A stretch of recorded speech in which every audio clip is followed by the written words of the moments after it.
Okay, so it's a good win for us. We played good at times, played sloppy at times. Obviously, our running backs run really well. Up front, I thought we were average at best.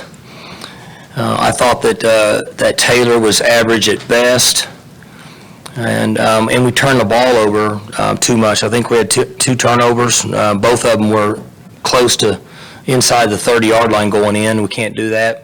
Defensively, we played pretty good. We got out of our gap twice and gave up two really long runs. Other than that, we were pretty good overall defensively. So it was good for us. Too many penalties on special teams.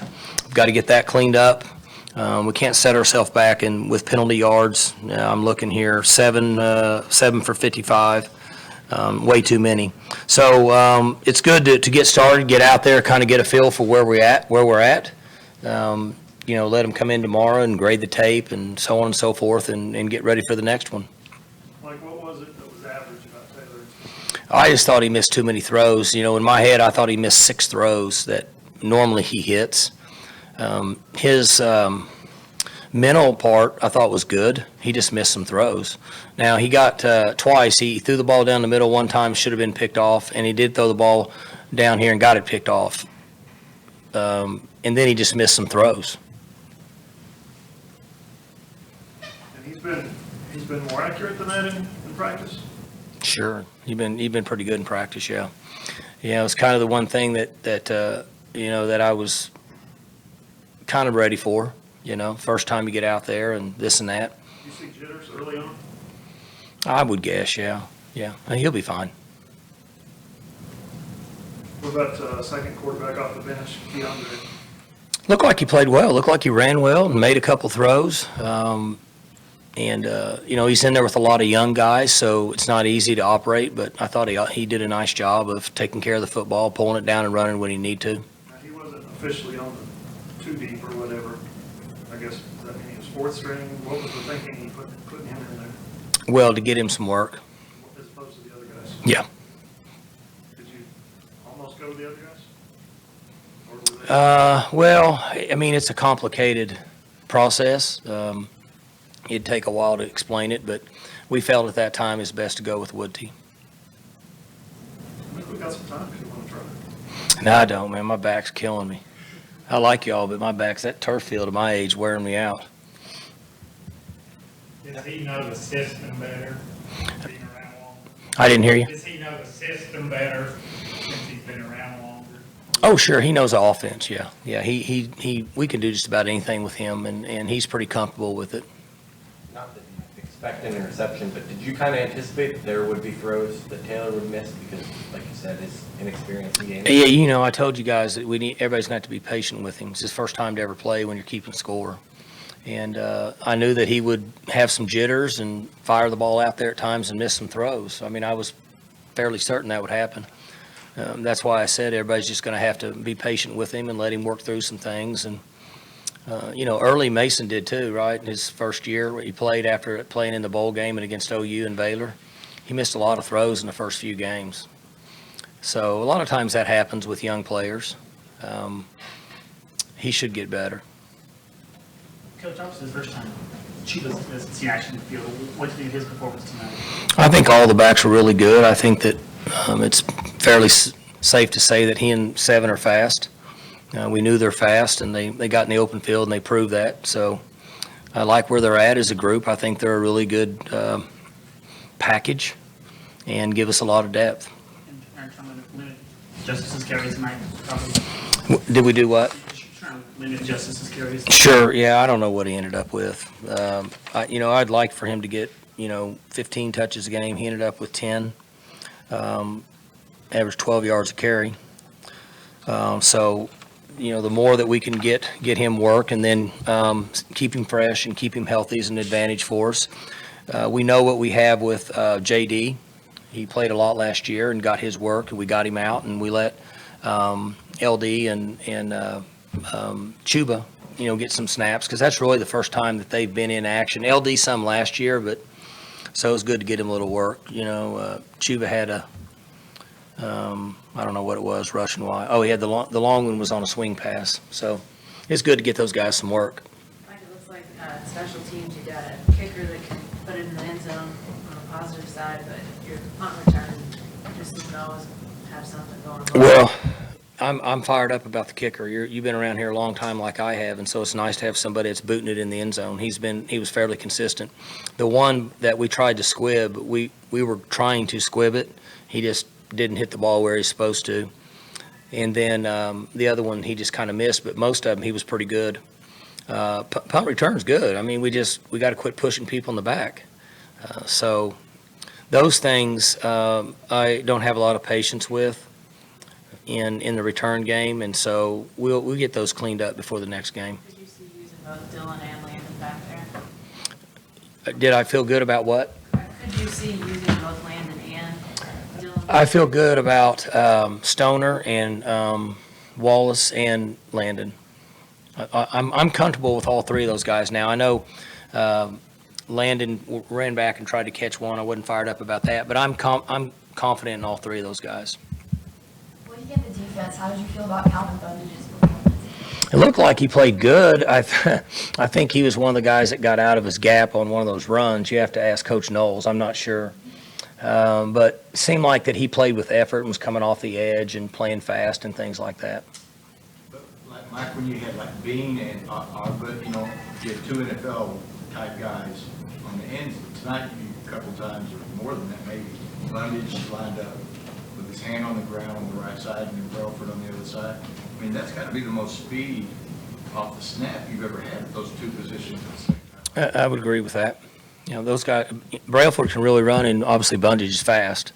So it gives us a nice package there and lets Calvin play to his strength. That's what he's good at. He's getting a little bit better at it every year, and so we need to give him an opportunity to go after the quarterback. I mean, is that something y'all tinkered with since? Coach has. They when he saw Calvin, that's what he said. I want him to rush the quarterback more than not, and so that's something that he's been tinkering with for a month. I mean, but you remember like Eric Stryker, though. I mean, he could be maybe that kind of a guy for you, right? Yeah, same kind of body, and Stryker creates a lot of problems, and Bundage could certainly do that if he keeps getting better. You're right. What was the offensive line tonight, in particular, short yardage? I just thought they were average the whole night. I don't think they're anything special. There's three or four times they turn guys loose. Now Steck's history is big slants. You know, one time they bring the five technique all the way on the backside A gap, and so which he did that at Missouri when we played him at Missouri. Sometimes he's going to hit you, and sometimes he's going to get gashed. Just in my opinion on it, and took a lot of chances doing that, and so. We have to be more consistent with it, but there are some different risks with slants and things they were doing that are difficult if they hit you, if they guess right. But overall, they were average. Kind of clarifying earlier when John asked you about backup quarterback, you know, said it's a long-winded answer, but does it come down to redshirt strategy? Is that? It's going to be different every week. That's all I can say. I don't know. I can't give you a good answer. Just depending on how guys practice, how far along we think we are, how much of the offense we think they can handle, so on and so forth. I got here late, so if you were asked this, or if you just said it, was like, was there a point where you just wanted Cornelius just to relax and trust his arm, and just, you know what I mean, just fire down the field and live with the result? He didn't do that all night. That's what we were talking about earlier. And he, you know, in baseball, when guys try to aim it instead of just throwing the ball, pitchers, that's what he did tonight. And that doesn't surprise me. He was more tentative based on I'm the starter instead of just cutting it loose. He's got to cut it loose. It's okay. Make a mistake, you make a mistake. And so he has to take that approach, and I think he will. But that's exactly what he did. He was aiming the ball. You said that doesn't surprise you. Does it concern you at all moving forward? You got Boise State coming in here in 2 weeks. Mm-mm.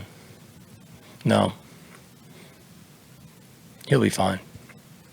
You've got two other guys sitting behind him that you haven't ever seen them in a game, just like, kind of like him.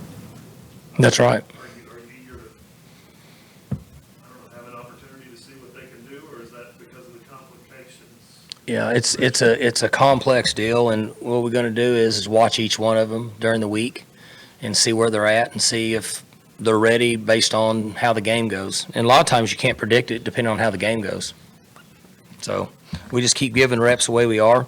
Woods, he played pretty good for, the role he played tonight, and we played pretty good. In fact, the best he's played. Feel like you have a better grasp of what Taylor's capable of though in a game now that you've seen him in a game? I think he can make plays with his feet, create some issues. That's just me. I don't know how defensive coordinators would feel about him. I think that he will give us that dimension. We haven't had that in years with Mason, so that's nice. He can run around and make some plays, I think. And he has the ability, if he takes off, he can roll pretty good. So he just needs to settle down and throw and quit being tentative with his throws. I haven't talked to him, but he'll feel the same way. Like in the secondary tonight, you were down to 2 of your younger corners in Morgan and McAllister. What's kind of their status? McAllister could be back anytime. Who else did you bring up? I think he could be back anytime. I saw him over there running, so I would be shocked if they're not practicing this week. Anything else, Charlie? Coach Henry, you're a coach that feels like teams tend to make a lot of progress from week 1 to week 2. And then how are you going to approach this long week here with a couple of extra days? Well, we need to make progress. We've got to take care of the football and get rid of the penalties. We've got to be better up front.